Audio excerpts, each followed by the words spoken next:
NDA పార్టీలని అధికారంలోకి వచ్చిన తర్వాత గౌరవ ముఖ్యమంత్రి గారు వేదిక మీద మమ్మల్ని కొంతమందిని మంత్రివర్గంలో తీసుకోవాలని నిర్ణయించారు. అది జరుగుతున్న సమయంలో ముఖ్యమంత్రి గారు నన్ను అడిగారు, ఏ శాఖ నువ్వు ఆలోచిస్తున్నావు, నీ ఇంట్రెస్ట్ ఎక్కడుందని. అప్పుడు అన్న విద్యాశాఖ మంత్రిగా నన్ను చేయండి సార్. అప్పుడు ఆయన ఆశ్చర్యపోయారు, చాలా కష్టమైంది ఇది, ఎందుకు నీకు ఇది? ఒక పక్కన ఈ సంఘాలు ఉంటాయి, చాలా మంది విద్యార్థులు ఉంటారు, మార్పు తీసుకురావాలంటే 5 సంవత్సరాలు సరిపోదు, కనీసం 10 సంవత్సరాలు అవసరం ఉంటుందన్న. అంతేకాకుండా చాలా మంది మిత్రులు, శ్రేయోభిలాషులు, గౌరవ సభ్యులు, ఎంపీ గారు కూడా నాకు మెసేజ్ చేశారు, ఇట్లా వస్తుంది న్యూస్ లో, ఇది అవసరమా మీకు?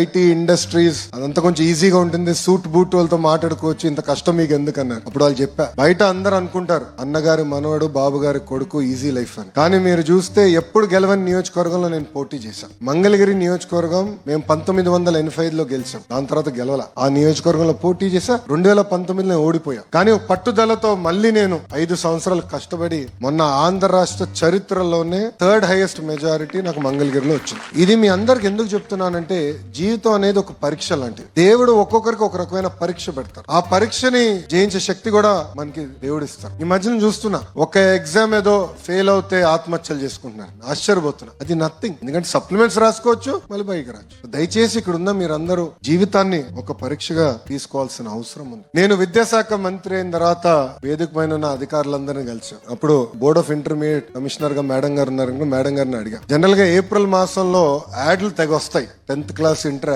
యాడ్స్, 1 1 2 2 3 3 3 4 4 4 అని వేస్తారు యాడ్లు. అవన్నీ ప్రైవేట్ కాలేజీలు, జూనియర్ కళాశాల వాళ్ళు వేస్తారు. మేడం గారిని ఒకటే చెప్పాను, ఎప్పుడైతే మన పిల్లలు ఆ స్థాయికి వస్తారో అప్పుడే నేను సంతృప్తి చెందుతా, అప్పుడే కాలర్ ఎగరేసుకుని నేను మంచి పని చేశాను బోర్డ్ ఆఫ్ ఇంటర్మీడియట్ ఎడ్యుకేషన్ అని ఆలోచిస్తాను. ఎన్డీఏ పార్టీలని అధికారంలోకి వచ్చిన తర్వాత గౌరవ ముఖ్యమంత్రి గారు వేదిక మీద మమ్మల్ని కొంతమందిని మంత్రివర్గంలో తీసుకోవాలని నిర్ణయించారు. అది జరుగుతున్న సమయంలో ముఖ్యమంత్రి గారు నన్ను అడిగారు, ఏ శాఖ నువ్వు ఆలోచిస్తున్నావు, నీ ఇంట్రెస్ట్ ఎక్కడుందని. అప్పుడు అన్న విద్యాశాఖ మంత్రిగా నన్ను చేయండి సార్. అప్పుడు ఆయన ఆశ్చర్యపోయారు, చాలా కష్టమైంది ఇది, ఎందుకు నీకు ఇది? ఒక పక్కన ఈ సంఘాలు ఉంటాయి, చాలా మంది విద్యార్థులు ఉంటారు, మార్పు తీసుకురావాలంటే 5 సంవత్సరాలు సరిపోదు, కనీసం 10 సంవత్సరాలు అవసరం ఉంటుందన్న. అంతేకాకుండా చాలా మంది మిత్రులు, శ్రేయోభిలాషులు, గౌరవ సభ్యులు, ఎంపీ గారు కూడా నాకు మెసేజ్ చేశారు, ఇట్లా వస్తుంది న్యూస్ లో, ఇది అవసరమా మీకు?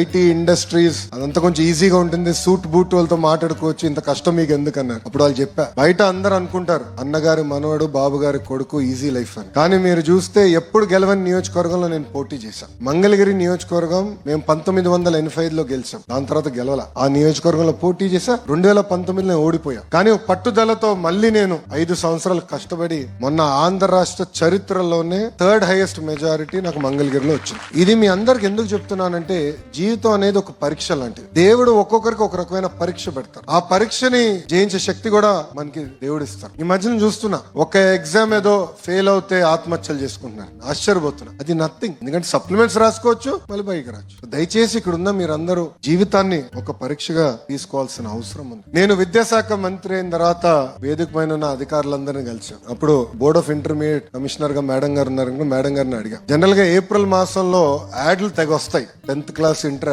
యాడ్స్, 1 1 2 2 3 3 3 4 4 4 అని వేస్తారు యాడ్లు. అవన్నీ ప్రైవేట్ కాలేజీలు, జూనియర్ కళాశాల వాళ్ళు వేస్తారు. మేడం గారిని ఒకటే చెప్పాను, ఎప్పుడైతే మన పిల్లలు ఆ స్థాయికి వస్తారో అప్పుడే నేను సంతృప్తి చెందుతా, అప్పుడే కాలర్ ఎగరేసుకుని నేను మంచి పని చేశాను బోర్డ్ ఆఫ్ ఇంటర్మీడియట్ ఎడ్యుకేషన్ అని ఆలోచిస్తాను. రాజకీయ నాయకులు చేస్తున్న మంచి పనులను, తప్పులను వారికి ఎలా చెప్పాలో తెలియడం లేదా?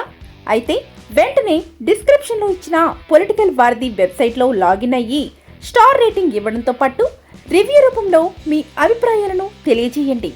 మీ లీడర్ కి మీరు ఇచ్చే ప్రతి రివ్యూ ఒక ఓటుతో సమానం మరియు వారి గెలుపుకు పునాది.